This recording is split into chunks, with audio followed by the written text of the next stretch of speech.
Bonsoir, bienvenue à cette aussi nombreux Bonsoir. à cette session sur le futur de l'intégration. Donc je suis Michel Hubert, MVP Azure, et auparavant j'ai été MVP sur Beanstalk Server. Et je suis Radouane Douvou, architecte cloud et integration. Donc l'agenda de la session, on va commencer par faire un rapide état des lieux de l'offre d'intégration de Microsoft, à savoir principalement Beanstalk Server. Juste une petite question dans la salle, qui a déjà utilisé Beanstalk Server? D'accord, bon, on vous rassure, il n'y aura pas de démonstration de Beanstalk Server. Ensuite, on va parler du futur de l'intégration. Quels sont les nouveaux outils, les nouvelles techniques d'intégration qui apparaissent. Et on continuera par une présentation de solutions Microsoft. Une première des solutions orientées à intégration cloud. On vous expliquera ce qu'on entend par intégration cloud. Et ensuite, des solutions orientées intégration event et IoT, ou IoT pour les Français. Mais ça sonne moins bien. Et on finira par une petite démonstration. Donc on va commencer par faire un peu d'histoire. Je ne vais pas vous faire l'histoire de l'intégration en 4 volumes, mais rapidement, on parle d'intégration depuis qu'on parle d'applications au sein de notre système d'information. Dès lors qu'on a eu à faire communiquer les applications entre elles, s'est posée justement cette problématique d'intégration interapplicative. Donc au début, on faisait comme on pouvait, ou on faisait comme avec les outils disponibles, c'est-à-dire on faisait de l'intégration point à point. Donc avec la célèbre métaphore qui est le système d'information qui devient un plat de spaghettis tellement j'ai des interfaces point à point entre mes différentes applications. Puis, à partir des années 90, on va dire, a commencé à émerger, tiré par les pratiques d'urbanisation, les solutions EAI, Enterprise Application Integration, et les solutions qui permettaient également de faire de l'échange B2B automatisé via de l'EDI. Donc, voilà, dans les années 90 sont venus, fin des années 90 sont venus sur le marché ces solutions d'EAI.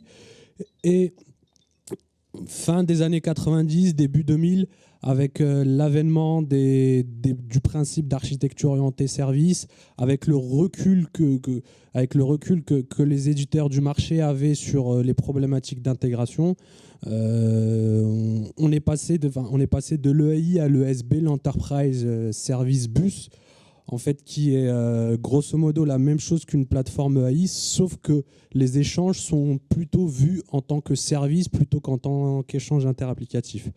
Donc, la réponse de Microsoft jusqu'alors pour ces problématiques EAI, B2B et ESB était Microsoft Beanstalk Server. Donc, Microsoft Beanstalk Server, c'est une solution qui existe depuis la version 2000. Donc aujourd'hui, la version up-to-date est la version 2013 R2. Donc c'est la solution mise en avant par Microsoft pour pouvoir faire de l'intégration interapplicative, faire communiquer les systèmes entre eux grâce à une panoplie de connecteurs out of the box proposés, des connecteurs pour s'interfacer avec la plupart des bases de données du marché, des connecteurs pour s'interfacer également avec la plupart des ERP du marché, SAP, JD Edwards, PeopleSoft, etc., etc. Des fonctionnalités qui permettent d'automatiser les business process à travers des orchestrations, des fonctionnalités qui permettent également de mettre en place des règles de gestion avec un cycle de vie qui sont amenés à changer via un moteur de règles Business Rule Engine. Des fonctionnalités également qui permettent de faire du Business Activity Monitoring, c'est-à-dire le suivi temps réel du flux d'informations qui passe par votre plateforme. Également, avec Microsoft Beanstalk Server, des fonctionnalités qui permettent d'automatiser et d'implémenter des échanges EDI avec la plupart des standards du marché, que ce soit les standards les normes d'échange de fichiers que sont Edifact et X12, ou les normes de sécurisation des échanges telles que l'AS2.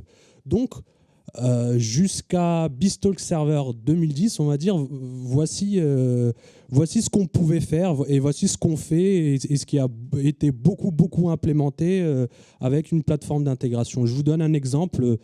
somme toute assez répandu, assez commun au sein d'une entreprise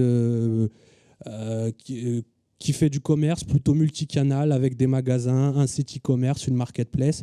On va voir que Beastock Server, avec ses différents modules, est au centre des échanges du système d'information, que ce soit pour faire communiquer son back-office, qu'il soit SAP, Mainframe ou un autre CRM, avec le front office.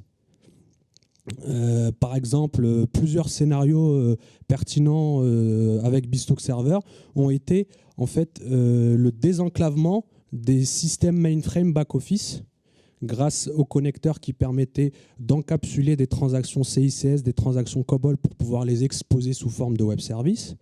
Avec une plateforme de médiation, un cas d'usage pertinent, c'est le multicanal, un service qui est consommé par l'e-commerce, par les magasins ou par une marketplace, avec un interfaçage également avec les fournisseurs, avec les partenaires externes via les standards d'échange, et une diffusion d'informations au système d'information décisionnelle, que ce soit les données référentielles ou des données de statistiques pour pouvoir traiter l'information a posteriori.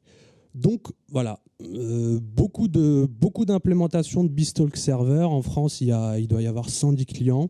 Ce sont des projets, on est sur des projets classiques qui fonctionnent, qui se déroulent assez bien.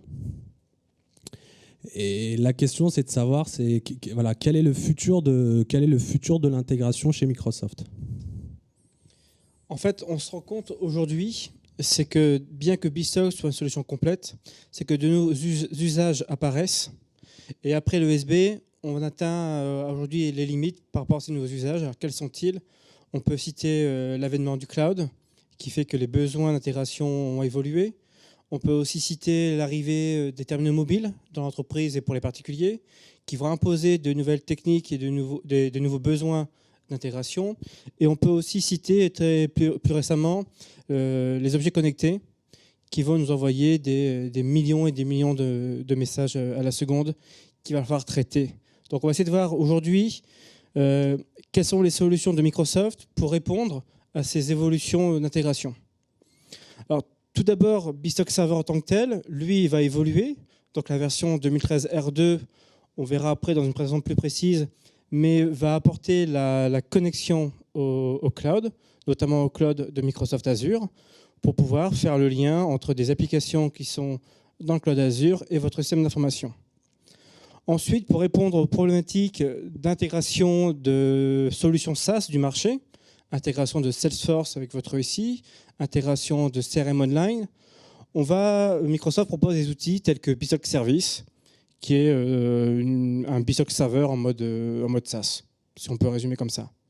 Et ensuite, pour tout ce qui va être la mobilité, les sites web que vous avez hébergés dans le cloud, Microsoft fournit Hybrid Connection, qui fera un lien entre la mobilité, un website et vos données qui resteraient à demeure dans votre entreprise. À cela, Microsoft, pour répondre aux problématiques de messaging, de queuing entre tous ces différents mondes, on parle dans ce cas-là d'intégration hybride entre votre ESI, votre cloud, des fournisseurs SaaS, éventuellement d'autres clouds. On peut très bien imaginer que l'entreprise a à la fois de l'Azure, de l'Amazon, du Google. Ça peut faire sens dans certains cas. Donc il y a le service bus qui est apparu depuis le tout début d'Azure en 2009-2010, qui va permettre de faire du messaging entre tous ces différents mondes. Et pour finir, sur la partie objets connectés et le big data, là on va avoir des millions de messages qui vont arriver à la seconde, qu'il va falloir traiter en temps réel.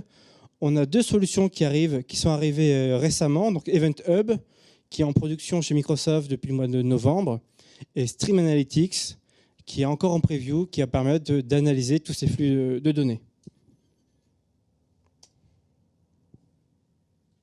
Et justement, là, on voit un petit peu la stratégie de Microsoft en termes d'intégration. On voit bien que Microsoft s'oriente beaucoup vers le cloud et s'oriente également vers ce qui permet de collecter des informations et de mettre à disposition des informations aux solutions Big Data. Donc là, on va vous faire une première présentation des solutions plutôt orientées cloud. Donc comme le disait Michel, BizTalk Server, sur sa version 2013 R2, continue à évoluer pour pouvoir facilement se connecter avec le cloud Azure.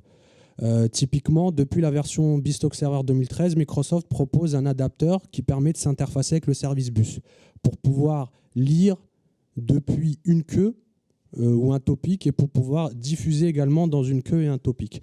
Depuis la version 2013 R2, il était temps. BizTalk propose également une solution, un adapteur qui permet de consommer, d'exposer des web services RESTful et avec un échange de messages JSON. BizTalk, depuis toujours, était en mesure de proposer, on pouvait faire du post-XML. Pour le reste, c'était un petit peu plus compliqué. Et là, depuis la dernière version de BizTalk Server, on peut implémenter toutes les opérations REST et on peut passer sur du JSON.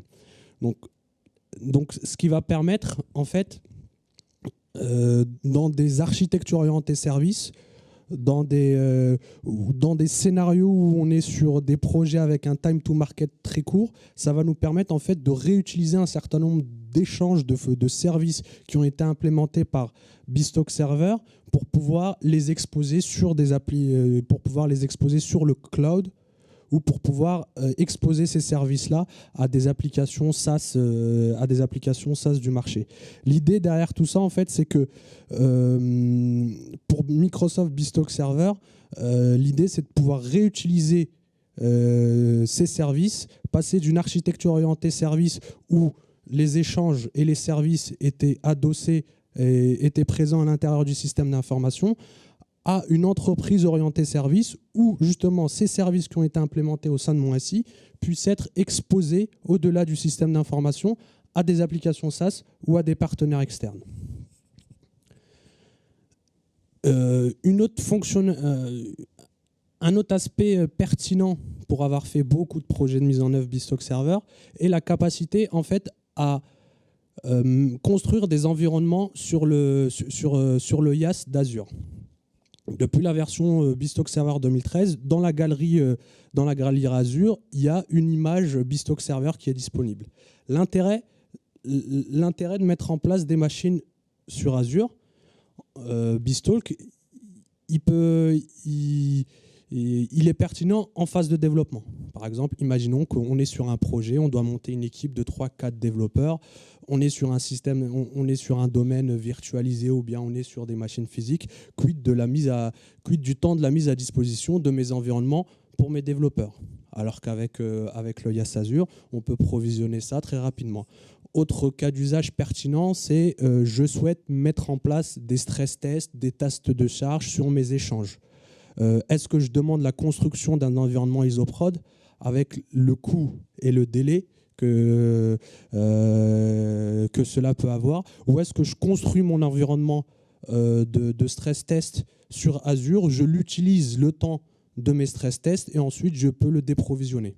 Donc nous on voit souvent ces deux cas d'usage depuis la sortie de Microsoft BizTalk Server.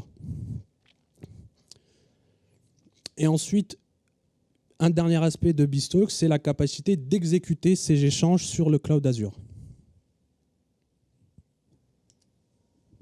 Alors, c'est quoi Microsoft Azure BizTalk Service ? Comme je l'ai dit au début, c'est en quelque sorte une plateforme BizTalk en mode PaaS. C'est-à-dire que vous n'avez pas à vous occuper de l'infrastructure, du provisioning de la plateforme. Il suffit juste d'aller dans le portail Azure, de faire un nouveau BizTalk Service, et vous avez une plateforme d'intégration prête à l'emploi en quelques secondes, voire quelques minutes. Donc, ça permet de faire des échanges EAI, des échanges ESB.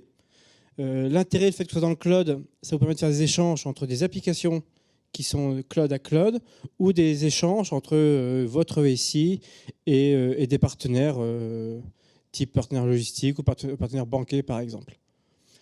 Un autre point intéressant de BizTalk Service, c'est qu'on va retrouver également toute la partie B2B. Donc c'est également un serveur EDI qui va supporter les protocoles AS2, les formats XE12, Edifact. Donc des fonctionnalités du BizTalk Server qu'on a développées et mis en place dans BizTalk Service. Alors ça marche comme... et puis prochainement, il y a une offre de BPM qui devrait sortir. Alors, normalement, ça sera annoncé et présenté lors de l'Integrate Summit qui a lieu cette semaine à Seattle. Alors, comment ça marche, BSOC Service? Ça ressemble beaucoup à du BSOC Server. On va plus parler de pipeline dans BSOC et d'orchestration. Ici, on va parler de bridge. Alors, c'est quoi un bridge?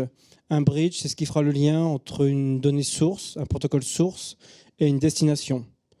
Donc, parmi les protocoles sources, on va retrouver du service bus, bien évidemment, des protocoles HTTP, FTP, FTPS.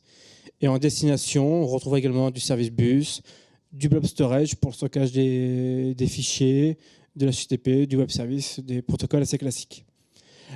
Le cœur du BSOC Service, ça va être le pipeline, très proche d'un pipeline BSOC Server, où on va retrouver des fonctionnalités de validation, vérifier que mon message est bien conforme à ce que j'attendais, des fonctionnalités d'enrichissement, de transformation, transformer un fichier plat en fichier XML, un fichier XML en JSON, etc. Donc bref, on va retrouver l'équivalent d'un BSOC Server. Ce n'est pas tout à fait encore un BSOC Server en termes de fonctionnalité, mais on s'en rapproche. Et Microsoft était parti d'une page blanche pour refaire un nouveau moteur adapté au contexte cloud. Parmi BSOC Service, on va retrouver un composant très intéressant qui s'appelle Hybrid Connection. Alors, Hybrid Connection, c'est un composant qui permet à des applications mobiles et aussi à des sites web d'avoir un lien direct avec votre SI de manière sécurisée. Donc, on peut très bien imaginer des scénarios où l'entreprise a une base Oracle ou une base SQL Server on-premise, et plutôt que de dupliquer la donnée dans le cloud et de faire des synchronisations de données, l'idée, c'est de réutiliser votre base de données que vous avez chez vous et de manière sécurisée, faire le lien entre le mobile service et votre base de données. Donc, de manière complètement transparente, le mobile service voit la base de données comme si elle était dans le même réseau, comme si elle était juste à côté de lui. Et donc, le mobile service va appeler une base de données. Et en fait, via Hybrid Connection, on va être capable d'interroger la base qui reste dans votre réseau d'entreprise, de manière complètement sécurisée. Pour résumer sur l'intégration en T-Cloud, alors quels sont les principaux cas d'usage qu'on va retrouver? Le premier, c'est tous les scénarios de mobilité. Comment rendre disponibles vos données d'entreprise accessibles via des terminaux mobiles. Le deuxième cas d'usage, c'est créer des applications hybrides. Donc une application que je développe dans le cloud, type un site e-commerce ou toute autre application métier, et comment je fais le lien entre cette application et mon SI. Troisième cas d'usage, les échanges B2B. On retrouve aussi des cas d'usage d'intégration d'applications SaaS. On sait que de plus en plus de directions métiers vont acheter, consommer des solutions SaaS dans le domaine CRM, dans le domaine de la paie, des ressources humaines. Et en fait, BSOC Server et BSOC Service vont vous permettre d'intégrer très facilement ces données au sein de votre SI. Autre scénario, si vous êtes une société qui a différentes filiales, que ce soit des magasins ou qui avait un déploiement à l'international, BSOC Server et Service vont vous permettre de faire communiquer toutes ces différentes filiales entre elles via le bus BSOC. Et dernier cas d'usage qui arrive avec BSOC Services cette semaine, le Business Process Management. Alors l'intérêt de combiner BSOC Server et BSOC Service, c'est qu'on peut très bien avoir des process qui vont démarrer dans votre SI et qui vont se continuer dans un monde de cloud. Donc on peut très bien imaginer un process interne dans un SharePoint et qu'à un moment donné, vous avez besoin d'étendre ce processus avec des partenaires, type fournisseur ou client, comme des validations, et revenir à la fin sur un processus au sein de votre entreprise. Donc, pour résumer en une phrase, BSOC, aujourd'hui, est une solution qui vous permet en fait de sortir des frontières de votre entreprise pour intégrer des scénarios cloud. Donc, dans la stratégie Microsoft, pour tout ce qui est intégration, on voit également, on a vu depuis un certain nombre, depuis quelques temps, l'avènement de solutions d'orientation, de solutions d'intégration, orientées event, orientées gros volume, qui sont spécialement pertinentes pour les scénarios IoT ou bien pour les scénarios de télémétrie. Donc la base de ces solutions d'intégration sont Azure Service Bus. Azure Service Bus que je qualifierais de Cloud Messaging Broker, broker de messagerie dans le cloud Azure, propose depuis le tout début d'Azure des fonctionnalités justement qui permettent de faire de l'échange orienté événement dans un contexte sécurisé. L'une des premières fonctionnalités d'Azure Service Bus fut le relay. Qu'est-ce qu'un relay? Le relay, en fait, c'est une sorte de point bridge dans Azure qui va vous permettre d'exposer un endpoint que vous avez à demeure. Le relay va vous permettre d'exposer cet endpoint dans le public et de manière sécurisée. C'est-à-dire, plutôt que de partir sur un scénario classique où j'ai un service que je veux exposer dans le public, je passe par un proxy, reverse proxy, puis je passe par un mapping entre mon adresse privée et mon adresse publique, puis j'autorise un certain nombre d'IP à pouvoir voir cette adresse, à pouvoir entrer dans mon SI, etc. Grâce au relais du service bus, vous allez pouvoir mettre en place une communication sécurisée, un canal de communication sécurisé entre votre système d'information dans lequel vous avez votre service et la plateforme Azure. Un système de communication est essentiellement sortant du système d'information vers Azure. Donc, et à l'intérieur de ce canal de communication va pouvoir se passer les échanges de requêtes réponses de votre web service exposé. Second artefact de l'Azure Service Bus, c'est le système de queuing. En fait, Service Bus vous propose un système de queue FIFO dans lequel plusieurs applications peuvent publier de l'information, alors qu'on peut avoir également de l'autre côté plusieurs consommateurs. Il y a également le topic. Le topic, c'est similaire au queue en termes de publication, mais en termes de souscription, il peut y avoir plusieurs consommateurs qui souscrivent au même message. Et en fait, le moteur Service Bus va pouvoir fournir une copie du message à chacun des souscripteurs. Donc c'est pour implémenter des mécaniques pub-sub, alors qu'avec du queuing, on implémente vraiment des mécaniques de type FIFO. Donc ces composants que sont le topic et le queue vous permettent en fait d'implémenter des scénarios avec un volume de données important et avec un couplage lâche entre les consommateurs et les producteurs de l'information et les consommateurs de l'information. Un avant-dernier composant sur le service bus, c'est le Notification Hub. C'est un composant qui va pouvoir vous générer et distribuer des notifications, du push à destination d'appareils mobiles. Donc, les différents OS sont gérés, etc. Ça se fait de façon assez simple. Et on est sur une fourchette, on parle de millions de push qu'on peut distribuer sur plusieurs typologies d'OS mobile. Et enfin, dernière solution qui a été poussée en prod récemment concernant l'eventing et le messaging, qui est Event Hub. Donc, Event Hub, qu'est-ce que c'est en fait? Event Hub, c'est une solution qui permet de faire de la collecte, de l'ingestion de millions d'événements à la seconde. Voilà, la granularité, ce qu'on appelle la throughput unit, on est vraiment sur le million d'événements à la seconde. Donc, typiquement, Azure Event Hub va pouvoir justement ingérer, collecter ces informations, que ce soit via les protocoles HTTPS ou via le protocole AMQP, et va être en mesure de collecter ces informations pour pouvoir les distribuer en cible à des solutions qui pourront être Azure Stream Analytics ou d'autres bases de données. La pertinence de cette solution, on la trouve beaucoup dans le domaine des objets connectés.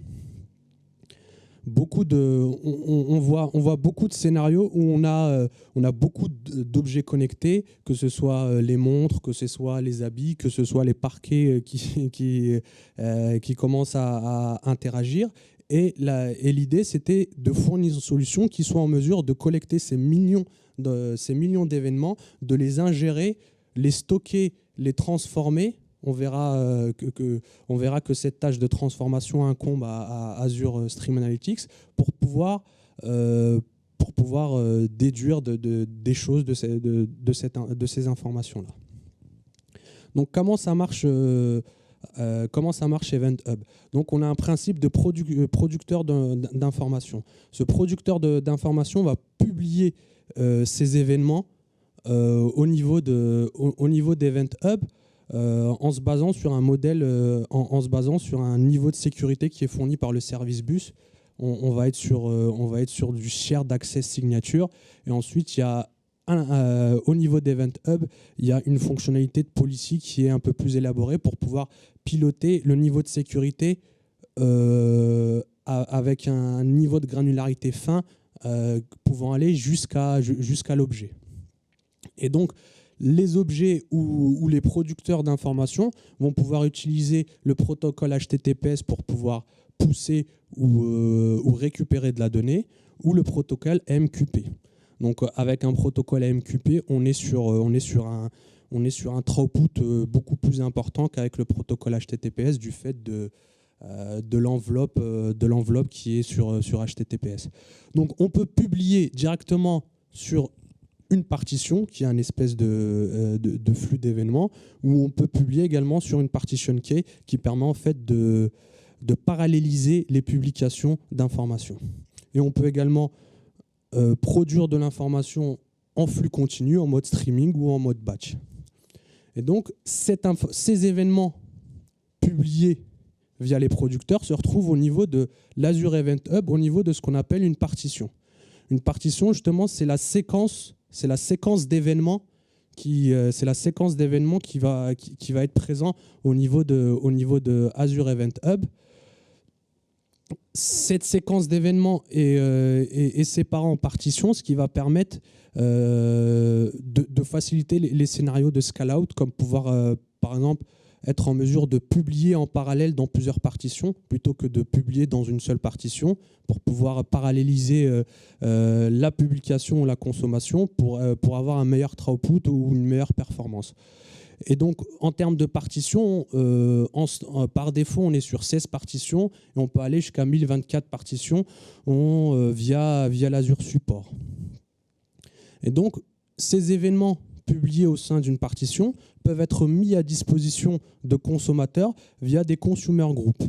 Un consumer group, en fait, ce que c'est la vue d'un flux d'événements, la vue d'un flux d'événements Event Hub. L'intérêt de ce consumer group, c'est qu'on va pouvoir mettre en place des dispositifs pub-sub, c'est-à-dire un même flux d'événements va pouvoir être mis à disposition par plusieurs consommateurs. Et le consommateur va récupérer cette information à sa vitesse, entre guillemets, à son rythme. Il y a des consommateurs qui vont pouvoir récupérer l'information rapidement, mais la même information va pouvoir être disponible pour plusieurs consommateurs, et chaque consommateur pourra consommer l'information à son rythme, pourra, même s'il a déjà consommé l'information, reconsommer, repositionner son offset, parce qu'on est vraiment sur de l'événement, sur du streaming. Il va pouvoir repositionner son offset en début de stream pour pouvoir récupérer son information. En fait, chaque consommateur gère son offset au niveau du stream. Exactement. Avec une durée de conservation en fonction des différents niveaux, mais chaque stream et chaque événement et chaque stream est conservé au niveau d'Event Hub. Et il y a même des fonctionnalités qui permettent de éviter les doublons, qui permettent de faire de la reprise en cas d'erreur, etc. Donc, contrairement au topic service bus qui ressemble a priori, ça ressemble à ça en termes de fonctionnalité, mais l'accent qui a été mis sur Event Hub, c'est la capacité de traiter des millions d'événements à la seconde et dans un cas nominal, traiter des millions d'événements moyennant une grosse infrastructure, c'est faisable. Mais ce qui est compliqué, c'est tout ce qui est doublon, double publication, ou bien reprise sur failure, etc. Et l'accent est mis sur ça au niveau d'Event Hub. Donc, au niveau du consommateur, donc, chaque consommateur voit sa partition Event Log, et ensuite, il peut consommer les informations, remonter au niveau de l'offset et pouvoir avoir accès à ces informations. Donc, je disais qu'Event Hub va vous permettre de collecter des millions d'événements en laps de temps très court. Et Stream Analytics, qui est également une nouvelle solution Microsoft Azure, qui est en preview cette fois-ci, va pouvoir transformer, enrichir, analyser en temps réel cette information-là. C'est comme pouvoir être en mesure de voir à un instant T ce qui se passe sur du million d'événements, plutôt que d'avoir une analyse a posteriori. Donc c'est des solutions qui se marient, très bien. On a des scénarios pertinents, on a Event Hub pour la collecte de millions d'événements, Azure Stream Analytics pour justement l'analyse en temps réel de ces millions d'événements avec des fonctionnalités de consolidation surtout, et des fonctionnalités qui vont vous permettre de croiser ces événements-là avec de la donnée référentielle pour les enrichir. Enfin, on voit également en destination des solutions Big Data telles que HD Insight, une fois collectées, consolidées, enrichies, ces informations viennent alimenter une solution Big Data telle que HD Insight. Donc en termes de principe, Azure Stream Analytics, on a des data sources qui produisent des événements. Ces événements peuvent être processés. On parle de transformation, donc de jointure, d'enrichissement, de corrélation.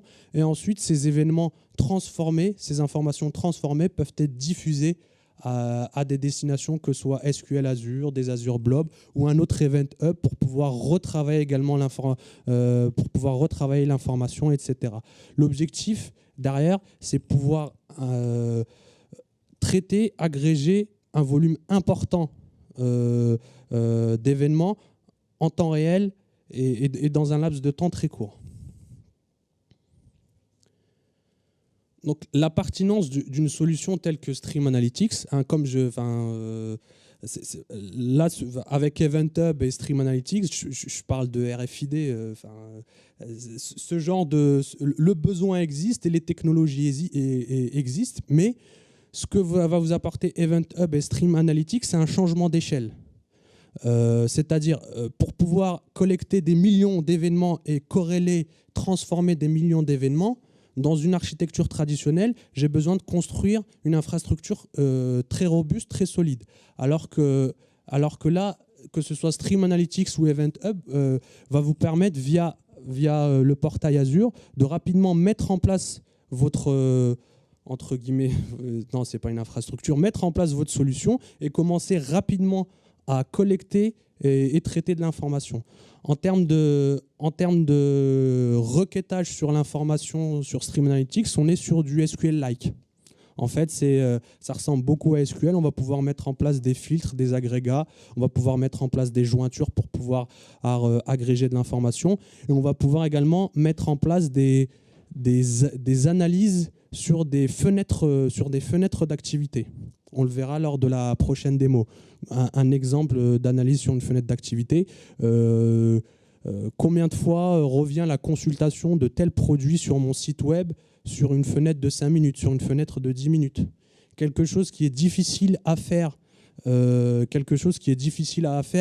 autrement qu'avoir cette information a posteriori, en mettant de la langue, en disant « Ok, j'ai remarqué que tel jour ou à telle heure, ce produit a été consulté X fois sur mon site. » Alors que là, on est vraiment sur du temps réel. Une facilité de déploiement également, hein. Donc on n'est pas sur une infrastructure que ce soit demeure ou IaaS à construire, on est sur du clic et on est sur du clic pour pouvoir choisir sa fonctionnalité Stream Analytics. Ensuite, on peut mettre en place un job en identifiant sa source, en identifiant sa destination et en construisant sa logique d'agrégation. Et voilà, une des forces également, c'est la capacité de faire de l'analyse en temps réel des flux d'informations reçus. Maintenant, on va passer à la démo. On va essayer de faire une démonstration à la fois d'Event Hub et de Stream Analytics. Alors, quel est le scénario de démonstration? En fait, là, l'idée, c'est de récupérer les logs 2IS d'un site e-commerce en temps réel. Plutôt que d'avoir dans le mode classique où j'ai mes fichiers logs qui sont mis à jour et ensuite j'ai un peu de BI qui va me traiter ça la nuit, là, je vais pouvoir interagir en temps réel avec les logs du site. D'ailleurs, je vais pousser toutes ces informations, tous ces logs vers Event Hub, qui va donc ingérer toutes ces données, les garder pendant une durée de rétention qu'on va définir. Et ensuite, je vais utiliser Stream Analytics pour faire une première agrégation de mes données. Là, dans l'exemple que je vais vous montrer, j'ai décidé avec Stream Analytics de calculer le nombre de fois qu'une page web ou qu'un hit sur mon site a été cliqué pendant 5 minutes. Donc tous les 5 minutes, Stream Analytics me renverra ma donnée agrégée. Et enfin, le tout sera stocké dans une base SQL Azure. Donc un scénario cloud to cloud. Et pour finir, pour vous donner un peu de design à cette solution, je vais utiliser Power View pour consulter les données qui ont été stockées dans SQL Azure. Alors oui, il y a un équivalent de Premise pour Stream Analytics, ça s'appelle Stream Insight de SQL Server. Et pour Event Hub, je n'en connais pas. En tout cas, dans mon Microsoft, je n'en connais pas. L'inconvénient de solutions comme Bstock Server ou de message queuing de Microsoft, c'est on ne peut pas gérer des millions de messages à la seconde. C'est pas tant pour le volume, c'est aussi pour se remettre en offset, gérer son offset, la relecture des events. On n'a pas ça dans Bstock. Oui, mais après, ce qui est intéressant, le fait que ce soit une solution, enfin, c'est une solution cloud, certes, mais aujourd'hui, on a les moyens de faire comme si c'était dans votre SI. Donc, on est tout à fait capable de mettre en place une architecture hybride où j'aurai un Event Hub qui est dans le cloud et du stockage ou des producteurs de données qui seraient à demeure. On peut très bien manager des puces RFID dans votre système d'information qui envoient directement à Event Hub la donnée. Donc des scénarios hybrides, c'est complètement envisageable et souhaitable. Un point aussi intéressant de cette solution en mode cloud, c'est qu'on peut très bien imaginer une certaine isolation des données entre votre SI et le reste de la solution. C'est vrai qu'au niveau infra, si vous deviez récupérer autant de données, ça nécessiterait que vous ayez une infrastructure assez robuste, assez volumineuse et fortement coûteuse.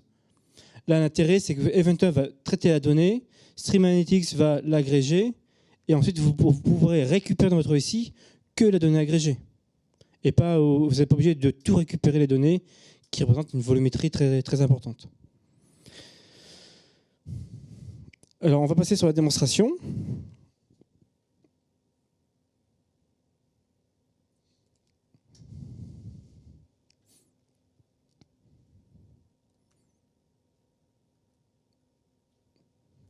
Donc là, en fait, je me suis créé une machine virtuelle dans le cloud. C'est plus simple pour la démonstration.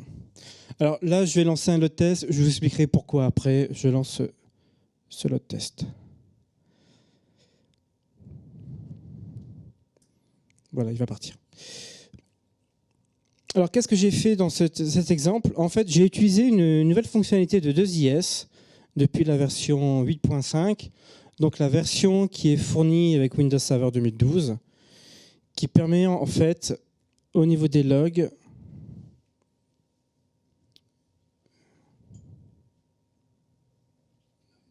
tu les vois?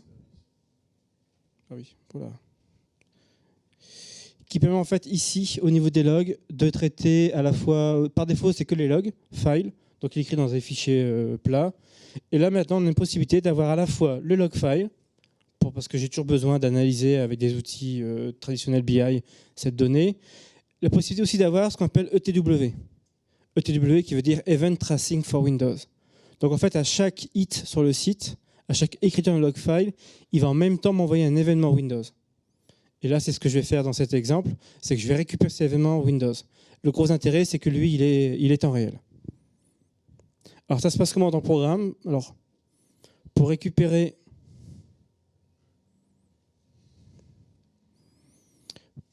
cette donnée,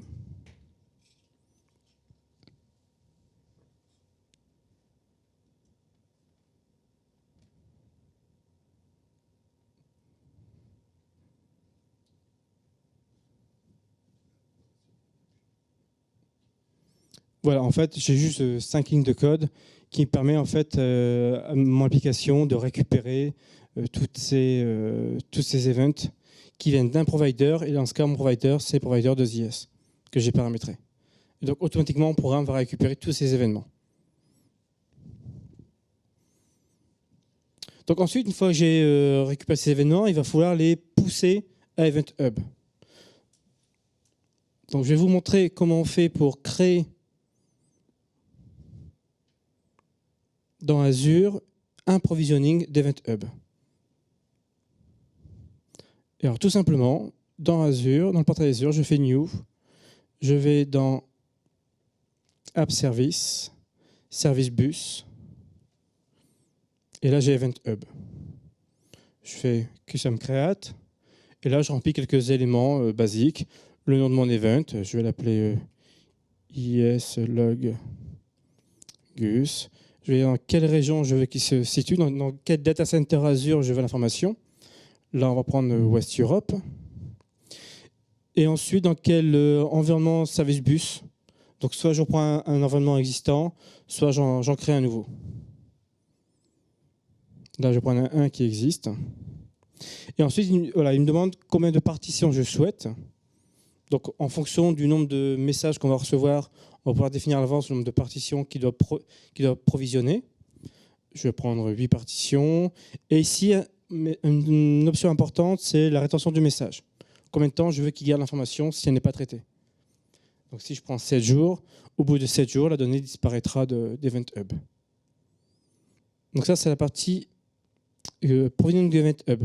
Et ensuite, je valide, et en quelques secondes, voire une minute, j'ai ma plateforme Event Hub capable d'absorber des millions de messages par seconde qui est disponible. Donc vous voyez, c'est un déploiement très très rapide.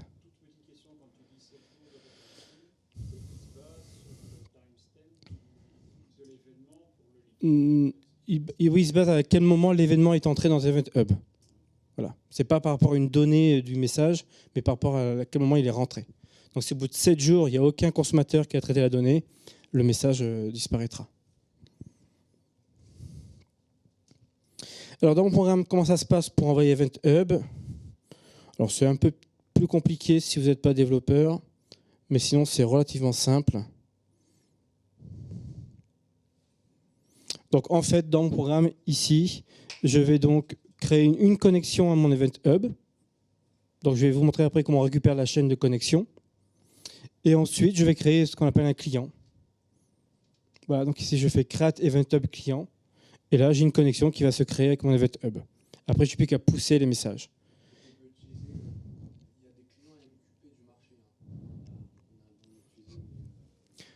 Oui, alors c'est vrai qu'on est sur une solution qui est pour l'instant 100% Microsoft, mais comme ils utilisent d'ailleurs le protocole AMQP, qui est un protocole standard du marché, n'importe quelle solution qui gère ce protocole est capable d'interagir avec Event Hub.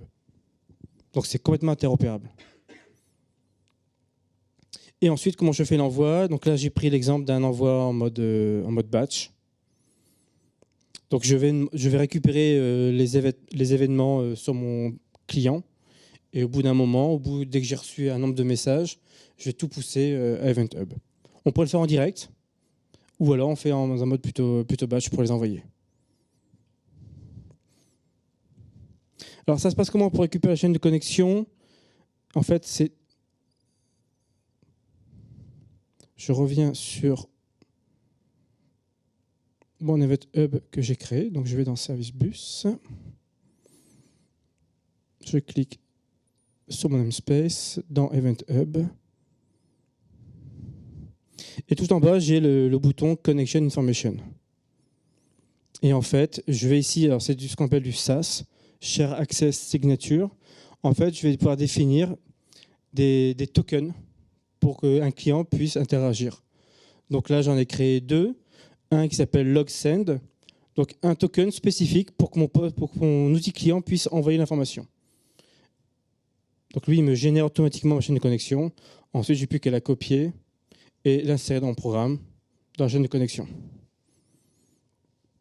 Donc avec cette clé, je ne peux qu'envoyer des messages à EventHub. Ensuite, j'en ai fait un deuxième qui s'appelle Stream, qui est fait pour Stream Analytics, où lui va pouvoir interagir et récupérer cette information.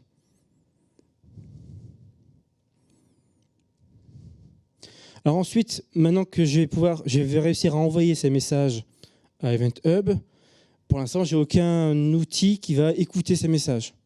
Donc pour cela, soit vous développez votre propre client qui va récupérer les messages EventHub, soit dans notre exemple, on va utiliser Stream Analytics.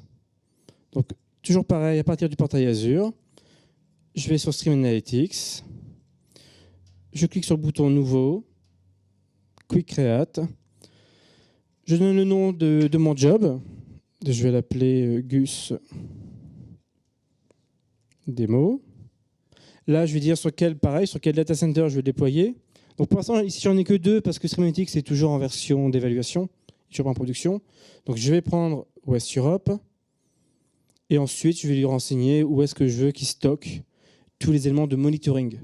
Parce qu'en plus, avec Stream Analytics et EventHub, on a une solution de monitoring directement dans le portail qui permet de savoir combien de messages ont été envoyés, consommés, combien de messages sont en erreur, etc. Je vais laisser se créer. Donc là, pareil, en quelques secondes, quelques clics, vous avez votre solution de Stream Analytics qui est provisionnée, qui est prête à l'emploi. Alors, comment ça se paramètre? C'est relativement simple. D'abord, je crée mon input. Donc, je vais dire quelle est la source de mes données. Donc, j'ai plusieurs possibilités. Et ici, j'ai choisi d'utiliser EventHub. Donc, je lui donne le nom du namespace de mon service bus, le nom de mon EventHub que j'ai donné au préalable, la policy name, donc quel est le token pour accéder à EventHub, et ici j'ai collé la clé qu'EventHub m'a générée. Et il me retrouvera donc derrière le nombre de partitions, les 8. Dans mon exemple, j'ai pris du JSON, ça pourrait être un autre format que JSON. Donc là maintenant, j'ai réussi à connecter EventHub et Stream Analytics. Ensuite, je vais devoir lui dire où écrire les données qui ont été agrégées. Donc pour cela, j'ai plusieurs possibilités. Ici, dans mon exemple, j'ai pris du SQL Database. Alors tout simplement, je lui donne ici mes paramètres de connexion à SQL Database. Donc le nom de mon serveur, le nom de ma base, un user et un password. Ça pourrait être du blob. On pourrait très bien imaginer que le résultat soit stocké dans un fichier et le fichier soit mis dans un blob Azure. Dernier paramétrage, comment agréger la donnée? Alors, en fait, c'est ce qu'on disait tout à l'heure, c'est un peu du SQL-like. Donc en fait, je vais faire un select des données qui transitent via Stream Analytics. Donc je vais dire que ma date de départ, c'est mon timestamp moins 5 minutes, parce que je veux agréger tous les 5 minutes. Ma date de fin, c'est mon timestamp. Ici, je vais récupérer les champs qui sont présents dans EventHub, dans mon JSON d'EventHub. Donc là, le nom du site, l'URL, pour récupérer quelle est la page ou l'image qui a été cliquée, et un count, je vais compter le nombre de fois que le message est apparu. Ma source, donc mon input de Stream Analytics, basé sur un paramètre qui est aussi dans mon message, qui est l'Event Process UTC Time. Et d'ailleurs, je vais donc regrouper par rapport, ça le point le plus intéressant, à une fenêtre de 5 minutes. Alors, il y a plusieurs possibilités d'agrégation dans Stream Analytics. Celle que j'ai choisie, en fait, je demande à Stream Analytics de m'envoyer une information toutes les 5 minutes. Il y a du sibling qui permet notamment de récupérer le message à chaque message qui passe et de compter combien de fois il a apparu dans les 5 dernières minutes. Là, je veux un message toutes les 5 minutes, si il y a eu des messages qui ont transité. Alors pourquoi tout à l'heure j'ai lancé un load test? C'est très simple. En fait, pour générer des messages. Voilà. Donc, j'ai mon load test. Donc, en fait, je demande à Azure, via leur système de load service, de stresser mon site web. Et donc, il m'envoie des requêtes sur mon site web en permanence depuis tout à l'heure. Ici, en noir, dans la console, on voit mon client. On voit qu'il continue à récupérer des messages et à les envoyer à Event Hub. Là, il a reçu déjà 4700 messages depuis tout à l'heure. Donc, il continue à traiter les messages. Donc, j'envoie le message à Event Hub. Stream Analytics va les agréger, les stocke dans SQL Azure. Maintenant, pour récupérer la donnée, je vais prendre Excel, utiliser des outils dans Excel comme Power View, qui va permettre de lire la donnée SQL Database directement. Donc, je vais faire un refresh. Et en fait, là, on est vraiment sur du temps réel de bout en bout. Entre le stress sur mon site web, donc les clics qu'il y aurait sur un site web, l'agrégation des données et la restitution dans Power View. Je fais un petit zoom, parce que là, on voit mes thèses de tout à l'heure. Et voilà, vous voyez bien que voilà, depuis quelques minutes, il commence à recevoir les messages directement, en temps réel. Et donc, toutes les 5 minutes, j'ai une donnée agrégée qui va apparaître.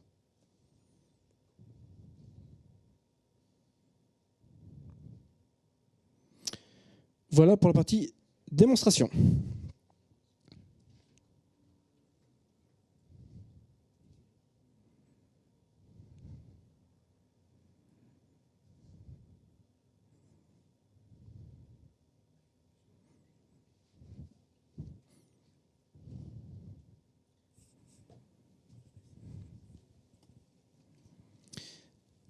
Est-ce que vous avez des questions?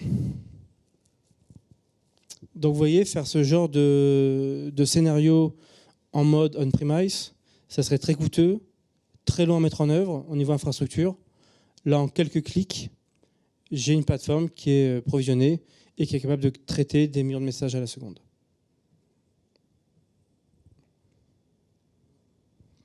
Ben, merci de votre attention. N'oubliez pas de remplir le questionnaire d'évaluation, très important pour qu'on puisse vous fournir des sessions de bonne qualité pour les années prochaines. Merci.